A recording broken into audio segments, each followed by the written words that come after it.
ರಾಜ್ಯಕ್ಕೆ ಬರ್ತಾ ಇದ್ದಾರೆ, ಸಭೆ ಫಿಕ್ಸ್ ಮಾಡ್ತೀರಾ ಹೇಗೆ ಸರ್? ಇಲ್ಲ, ಅವ್ರು ಬಂದಮೇಲೆ ಮಾತಾಡ್ತೀನಿ. ಅವ್ರು ಬಂದಮೇಲೆ ಮಾತಾಡಿ ಈ ಸಭೆನ ನಾವು ಯಾವ ಉದ್ದೇಶಕ್ಕೆ ಮಾಡಬೇಕು ಅಂತಿದ್ದೋ ಅದನ್ನೆಲ್ಲ ಅವರಿಗೆ ಈಗಾಗಲೇ ಹೇಳಿದ್ದೇನೆ, ದೂರವಾಣಿಯಲ್ಲಿ ಹೇಳಿದ್ದೇನೆ. ಬಂದಮೇಲೆ ಅವರಿಗೆ ಮಾತಾಡಿ ಆಮೇಲೆ ಅವ್ರು ಏನು ಹೇಳ್ತಾರೋ ಆ ರೀತಿ ಮುಂದುವರಿತೀವಿ. ಸರ್, ಈ ಒಂದು ನಡೆ ಬಗ್ಗೆ ನಿಮ್ಮ ಹಿರಿಯ ನಾಯಕರು ಕೂಡ ಬೇಸರ ವ್ಯಕ್ತಪಡಿಸ್ತಾ ಇದ್ದಾರೆ ಸರ್. ಎಂ ಬಿ ಪಾಟೀಲ್ ಅವರು ಕೂಡ ಸಚಿವರು ಶಾಸಕರು ಸಭೆ ಮಾಡಿದ್ರೆ ತಪ್ಪಲ್ಲ, ಅದು ಯಾಕೆ ಈ ಥರ ಇದು ಮಾಡ್ತಾರೆ ಅಂತ ಹೇಳಿದ್ದಾರೆ. ಮತ್ತೆ ಅದನ್ನ ಗಮನಕ್ಕೆ ತರಬೇಕಾಗ್ತದೆ. ಇಲ್ಲ, ಅವ್ರು ಹೇಳಿದ್ರಲ್ಲ ಮೊದಲೇ, ಅವ್ರು ಮೊದಲು ಹೇಳಿದ ಮೇಲೆ ನಾವು ಮುಂದಕ್ಕೆ ಹಾಕಿದ್ದು. ಮತ್ತೆ ತಿರ್ಗಾ ಅವರಿಗೆ ಅವ್ರ ಗಮನಕ್ಕೆ ತಂದು ಮಾಡೋದು ಸೂಕ್ತ ಅಂತ ಅನಿಸುತ್ತೆ. ಭಾಳ ಜನ ನಾವೆಲ್ಲ ಅದೇ ರೀತಿ ಮಾತಾಡ್ಕೊಂಡಿದ್ದೇವೆ. ಅವ್ರ ಗಮನಕ್ಕೆ ತಂದೆ ಮಾಡ್ತೇವೆ. ಸರ್, ಈಗ ಶಾಸಕಾಂಗ ಪಕ್ಷದ ಸಭೆನೂ ನಡೀತಾ ಇದೆ, ಸಚಿವರು ಇಲ್ಲೇ ಇರ್ತಾರೆ, ಶಾಸಕರು ಇಲ್ಲೇ ಇರ್ತಾರೆ ಸರ್. ಹಿಂದೆ ಮುಂದೆ ದಿನ ಮಾಡಬಹುದಲ್ಲ ಅಂತ ಸರ್? ನೋಡೋಣ, ಅದು ಮುಂದಕ್ಕೆ ಸಮಯ ಮತ್ತು ದಿನಾಂಕ ಅವೆಲ್ಲ ಆಮೇಲೆ ಯೋಚನೆ ಮಾಡ್ತೀವಿ. ಮೊದಲು ಅವರ ಜೊತೆಯಲ್ಲಿ ಮಾತಾಡಿದಾದ್ಮೇಲೆ ತೀರ್ಮಾನ ಮಾಡ್ತೀವಿ. ಸರ್, ಆಮೇಲೆ ಇವರು ನಕ್ಸಲ್ಸ್ ಶರಣಾಗಿದ್ರಲ್ಲ ಸರ್, ಅವ್ರದ್ದೆಲ್ಲ ವೆಪನ್ಸ್ ಎಲ್ಲ ಸಿಕ್ಕಿದೆ ಅಂತ ಹೇಳಿದ್ದಾರೆ. ಸುಮಾರು ವೆಪನ್ಸ್, AK-56, ರಿವಾಲ್ವರ್ಸು, ಕಂಟ್ರಿ ಮೇಡ್ ಪಿಸ್ಟೋಲ್ಸು ಇದೆಲ್ಲ ಸಿಕ್ಕಿದೆ ಅಂತ ಹೇಳಿದರು. ಡೀಟೇಲ್ಸು ಅವರೆಲ್ಲ ಆಮೇಲೆ ತಿಳಿಸ್ತಾರೆ ಅಂತ ಕಾಣಿಸುತ್ತೆ. So the contractor association, sir, is saying that in this government we don't have a problem with the ministers, but MLAs are troubling us. Still they are asking money. Not just Congress, but all party MLAs are asking money is what they say. ಗೊತ್ತಿಲ್ಲ specific Sir, ಆಗಿ. in English, sir. If the contractors association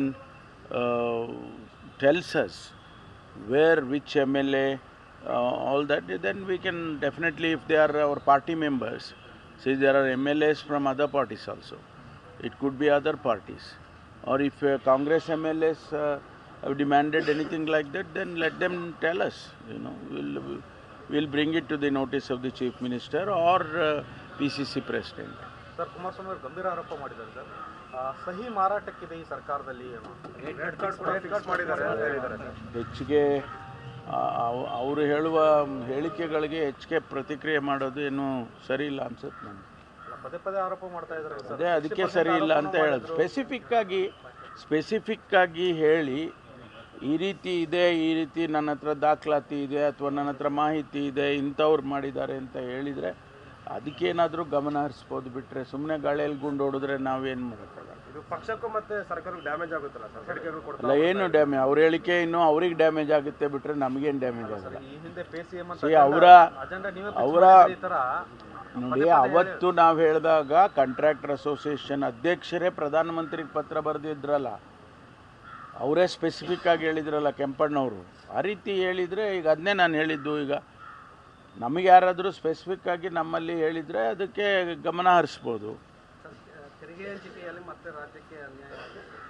ಹೌದು, ನಾವು ಮೊದಲಿನಿಂದನೂ ಹೇಳ್ಕೊಂಡೇ ಬಂದಿದ್ದೇವೆ. Karnataka GST ಕಟ್ಟೋದ್ರಲ್ಲಿ 2ನೇ ಸ್ಥಾನದಲ್ಲಿ ಇಡೀ ದೇಶದಲ್ಲಿ ಇದೆ. ಅದಕ್ಕೆ ಪ್ರಪೋರ್ಷನೇಟ್ ಆಗಿ ನಮಗೆ ಕೊಡಬೇಕು ಅಂತ ನಮ್ಮ ಡಿಮ್ಯಾಂಡ್ ಇರೋದು. ನಾವು ಕೂಡ ಅಭಿವೃದ್ಧಿ ಆಗಬೇಕಲ್ವಾ? ಇವತ್ತು ಜನ ಹೇಳ್ತಾರೆ ಅದು ರಸ್ತೆ ಆಗಲಿಲ್ಲ, ಈ ರಸ್ತೆ ಆಗಿ. ಬೆಂಗಳೂರು ಪಟ್ಟಣದಲ್ಲಿ ತಮಗೆ ಗೊತ್ತಿದ್ದಾಗೆ ಬೇಕಾದಷ್ಟು ರಸ್ತೆಗಳಾಗಬೇಕು ಅಂತೆಲ್ಲ ಡಿಮ್ಯಾಂಡ್ ಹೇಳ್ತಾರೆ. ನಮಗೆ ಕೇಂದ್ರ ಸರ್ಕಾರ ನಮ್ಮ ಟ್ಯಾಕ್ಸ್ ಹಣ ನಮ್ಗೆ ಕೊಟ್ಟರೆ ಅಭಿವೃದ್ಧಿಗೆ ಅದನ್ನೆಲ್ಲ ಉಪಯೋಗಿಸ್ತೀವಿ. ಅವ್ರು ಕಂಡೀಷನ್ ಹಾಕಿ ಕೊಡಲಿ, this money has to be spent only on developments ಅಂತ ಬೇಕಾದ್ರೆ ಕಂಡೀಷನ್ ಹಾಕಿ ಕೊಡಲಿ, ಕೊಡಬೇಕಲ್ಲ. ದೆಹಲಿಯಲ್ಲಿ ಇದ್ರ ಬಗ್ಗೆ ಮತ್ತೆ ಪ್ರತಿಭಟನೆ ಮಾಡಲಾಗುತ್ತೆ. ನೋಡೋಣ, ನಮ್ಗೆ ಗೊತ್ತಿಲ್ಲ ಇನ್ನೂ ಅದ್ರ ಬಗ್ಗೆ ನಾವೇನು ಯೋಚನೆ ಮಾಡಿಲ್ಲ. ಅದ್ರ ಬಗ್ಗೆ ಮುಖ್ಯಮಂತ್ರಿಗಳು ಏನು ತೀರ್ಮಾನ ತಗೊಳ್ತಾರೆ ಅದ್ರ ಪ್ರಕಾರ ಮಾಡ್ತೀವಿ. ಸರ್, ಈ ತಿಂಗಳಾಂತ್ಯದೊಳಗಡೆ KPCC ಅಧ್ಯಕ್ಷರ ಬದಲಾವಣೆ ಆಗುತ್ತೆ, ಹೊಸಬರು ಬರ್ತಾರೆ? ಗೊತ್ತಿಲ್ಲ, ಅದ್ರ ಬಗ್ಗೆ ನನಗೆ ಮಾಹಿತಿ ಇಲ್ಲ. ನನಗೆ ಯಾವ ಮಾಹಿತಿನೂ ಕೂಡ ಅದ್ರ ಬಗ್ಗೆ ಡೆಲ್ಲಿಯಿಂದ ಆಗಲಿ ಅಥವಾ ಇಲ್ಲಿಂದ ಆಗಲಿ ನಮಗೆ ಯಾವುದೂ ಗೊತ್ತಿಲ್ಲ. ಸತೀಶ್ ಜಾರಕಿಹೊಳಿ DK ಶಿವಕುಮಾರ್ ಅವರು 2 ವರ್ಷಕ್ಕೆ ಯಾಕೆ ಆಸೆ ಪಡ್ತಾ ಇದ್ದಾರೆ? 5 ವರ್ಷ 2028ಕ್ಕೆ CM ಆಗಲಿ ಅಂತ ಸರ್? ಗೊತ್ತಿಲ್ಲಪ್ಪ ನನಗೆ ಅದೆಲ್ಲ. ಅವರು ಅವ್ರವ್ರ ಹೇಳಿಕೆಗಳಿಗೆ ಅವ್ರು ಹೇಳಿರ್ತಾರೆ, ಅದಕ್ಕೆ ನಮ್ಮನ್ನ ಯಾಕೆ ಪ್ರತಿಕ್ರಿಯೆ ಕೇಳ್ತೀರಿ ನೀವು? ಅಲ್ಲ ಸರ್, ಅದಕ್ಕೆ ನೀವು ರಾಜಣ್ಣ ಹೇಳಿದ್ದಕ್ಕೆ ನಾನು ಯಾಕೆ ಪ್ರತಿಕ್ರಿಯೆ? ನಿಮ್ಮ ನಾಯಕರ ಸಭೆ ರದ್ದಾಗಿರೋದು ಒಂದು ಭಾಗ ಸರ್ ಇದು. ಯಾವುದು? ಈ ಥರ ಎಲ್ಲ ಮುಂದಿನ CM ಅದೆಲ್ಲ ಹಂಚಿಕೆ ನಮ್ಗೆ ಅವೆಲ್ಲ ನಮಗೆ ಭಾಗನೂ ಇಲ್ಲ, ಅದ್ರ ಬಗ್ಗೆ ನಾವು ಯೋಚನೆನೂ ಮಾಡಿಲ್ಲ. ಅಲ್ಲ ಸರ್, ಸಮಾಜದ ಸದುದ್ದೇಶದಿಂದ ನೀವು ಸಭೆ ಕರೆದ್ರೆ ಹೈಕಮಾಂಡ್ ಒಪ್ಪಿಗೆ ಇಷ್ಟೊಂದು ಮಟ್ಟಿಗೆ ತಗೋಬೇಕಾದಂತ ಅವಶ್ಯಕತೆ ಇದೆಯಾ ಅಂತ ಸರ್?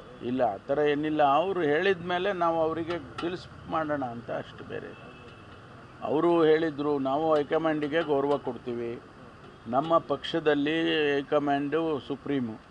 ಹೈಕಮಾಂಡ್ ಹೇಳಿದ ಮೇಲೆ ನಾವು ಅದನ್ನು ಕೇಳಬೇಕಲ್ವಾ.